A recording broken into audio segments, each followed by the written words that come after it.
këtë edicion do të ndiqni. Ministria e Arsimit kërkon që prindërit të mos nxitojnë në blerjen e teksteve shkollore. Çarshia e madhe, kujtesa që jeton mes së djeshmes dhe së sotmes.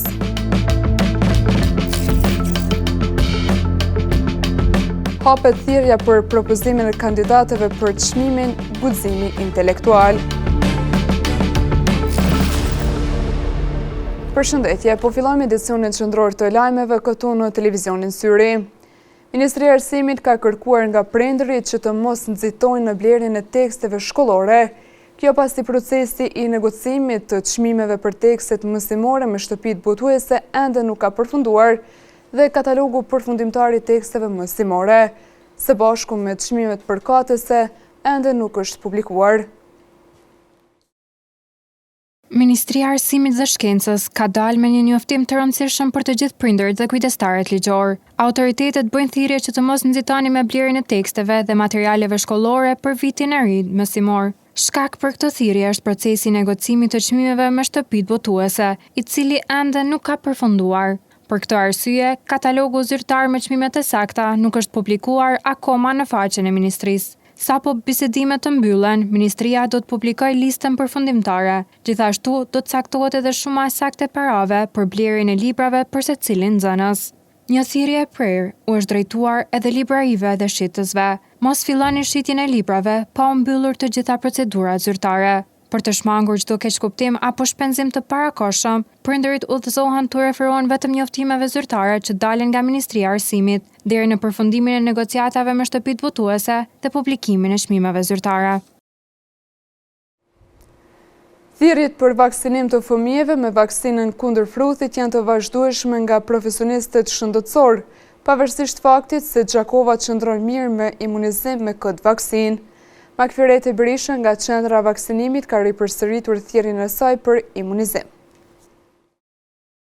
Instituti Kombëtar i Shëndetësisë Publike të Kosovës ka bërtëditur se vetëm gjatë javës së fundit në vend janë regjistruar 25 raste të reja me fruth. Ndërkohë, nga 16 prilli deri më 17 gusht, në nivel vende janë konfirmuar gjithsej 137 raste. Edhe pse komuna e Gjakovës aktualisht qëndron mirë me këtë problematik, kryeshefja vaksinimit në QKMF në Gjakov, Makfirete Berisha, ka ripërsëritur apelin e saj që prindërit të sigurohen që fëmijët e tyre të vaksinohen me kohë. Fatmirësisht në komunën tonë nuk kemi raste të regjistruar zyrtarisht dhe jemi të lumtur që deri më tash nuk ka mbrit kjo sëmundje në komunën e tonë.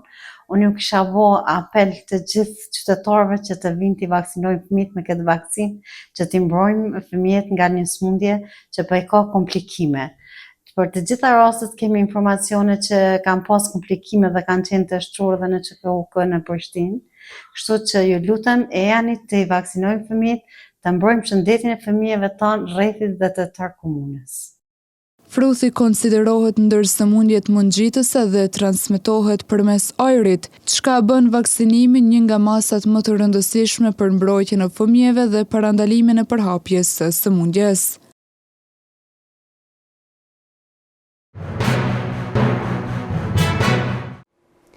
Shoqata Intelektualëve Jakova ka hapur thirrjen publike Guximi intelektual. Kriteret e aplikimit janë bërë të qarta nga vetë shoqata, ndërsa thirrja do të qëndrojë hapur deri më 30 shtator.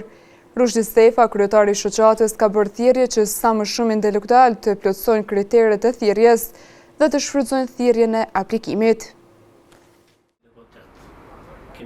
Guximi për të menduar ndryshe, për të mbajtur qëndrim dhe për të mos heshtur përballë sfidave, është vlerë që në Gjakov tash e sa kohë ka një emër. Shoqata Intelektualëve Jakova ka hapur thirrjen për propozimin e kandidatëve për titullin Guximi intelektual. I pari kësaj shoqate, profesor Rushdi Stefa, ka treguar më shumë rreth kësaj thirrje.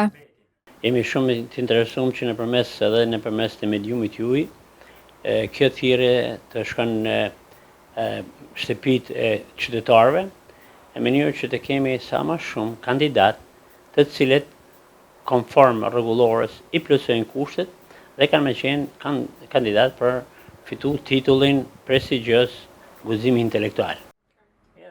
Sipas rregullores aktuale, kandidatët shërtohen nga një komision, megjithatë këtë vit pritet të ketë një ndryshim.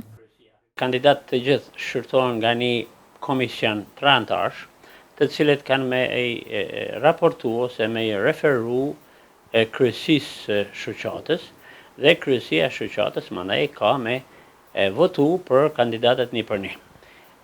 Normalisht na jemi shumë të rregullt me respektu rregulloren, mirë po shpresoj që këtë vit mos po bëjmë diçka pak ma shumë, në mënyrë që kandidatët të thirrim në një tryezë tematike në të cilën do të merret parasysh edhe ndikimi ose mendimi i publikut pasi të ndëgjon kandidatët për temat e caktuara të cilët na paraprakisht i caktojmë ose i propozojmë.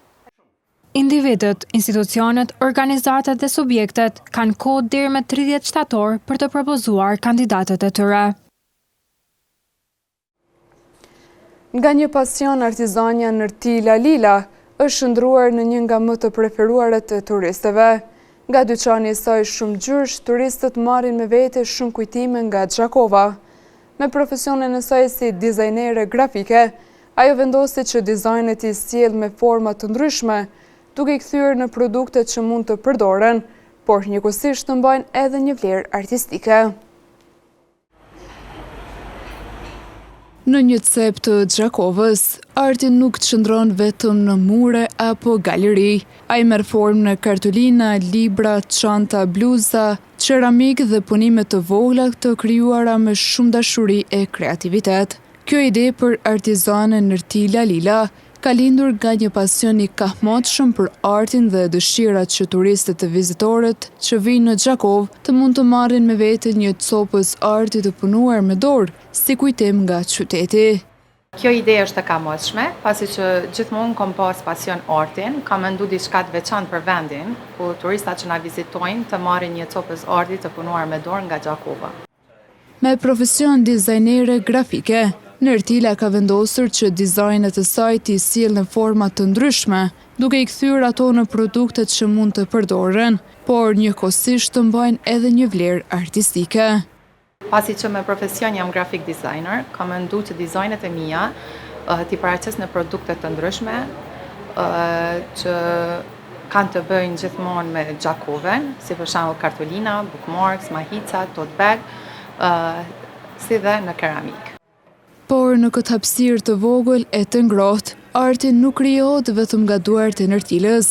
Në këtë zanat porritet gradualisht edhe vajza e saj, e cila me duart e vogla por plot imagjinat, po provon të krijojë punimet e para.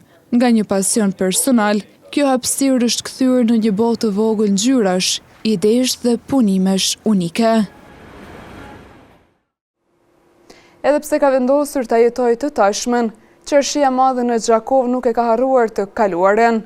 Në shumë pjesë të saj ka gjurmë që flasin për kohët e shkuara, pasi dikur kjo zonë kishte një tjetër gjurmë nga kjo e tashmja. Ka vende që nuk i përkasin vetëm një kohë, janë aty për të na kujtuar shumë çka. E tillë është Qershia e madhe e Gjakovës. Dikur ajo kishte një tjetër zë. Nëpër dyqanet e vogla dëgjoheshin çekiqet e zejtarëve, thirrjet e tregtarëve dhe zërat e njerëzve që nisnin ditën mes punës së tregtisë. Çdo dyqan kishte një emër, një histori dhe një njeri pas tij. Zejtaria nuk ishte vetëm një mënyrë për të fituar bukën e gojës. Ishte një trashëgëmi që përcillej nga babai te djali, nga një brez të tjetri. Edhe sot, pas disa pridhyrëve të vjetra, mbeten zejtarë që vazhdojnë të mbajnë gjallë një traditë të trashëguar, e të paktë në numër, por të mëdhenj në misionin e tyre. Me duart dhe përkushtimin e tyre ata poruajnë jo vetëm një zanat, por një copës të kohës. Vitet kaluan e qyteti ndryshoi. Ndryshuan njerëzit, mënyra jetesës edhe vetë Qershia e madhe. Shumë nga zanatët e dikurshme u rralluan, disa dyqane heshtën përgjithmonë, por kujtesa nuk u shua. Ndërkohë sot, Qershia e madhe ka marrë një tjetër jetë. Aty ku dikur punohej me vegla të zanatit, sot dëgjohen biseda të rinjëve, muzika dhe zhurma lokaleve gastronomike. Ajo është bërë më moderne, më rinore dhe më dinamike, duke ju përshtatur ritmit të kohës. Por ndoshta, bukuria më e madhe e saj është pikërisht kjo. Qarshia nuk e ka harruar të kaluarën, edhe pse ka zgjedhur ta jetojë të tashmen.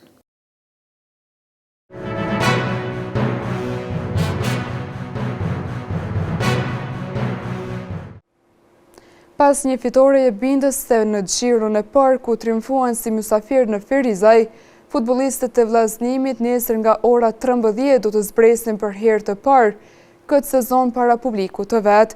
Në stadiumin Shaninushi, gjakovarët do ta presin skuadrën e Suharekës.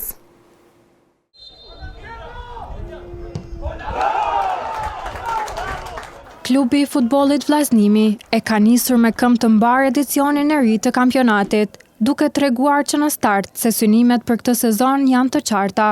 Gjakovarët vinë pas një fitore e bindëse në Gjiron e parë, ku triumfuan si mysafir në Ferizaj ndaj skuadrës Tevfik Çanga, rezultat 1-3.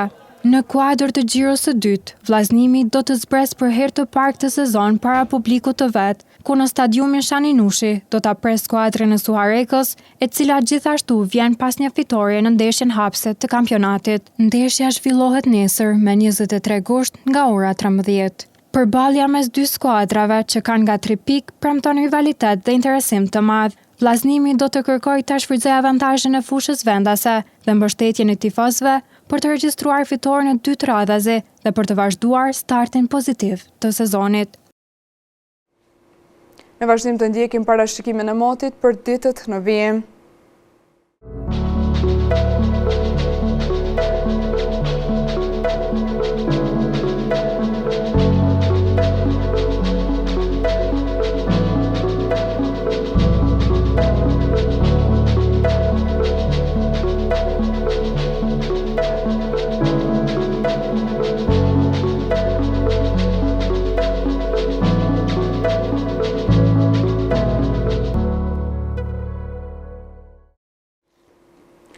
Para se të ndajemi të ndjekim edhe një herë titujt kryesor të këtij edicioni.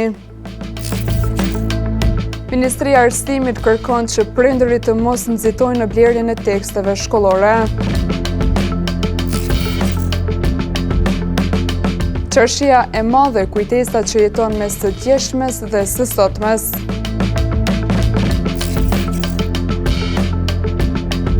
Hapet thirrja për propozimin e kandidatëve për çmimin Guximi intelektual. Këtu merr fund ky edicion qendror i lajmeve. Ju mund të vazhdoni të na ndiqni në televizionin Syri si dhe në rrjetet tona sociale. Mirupafshim.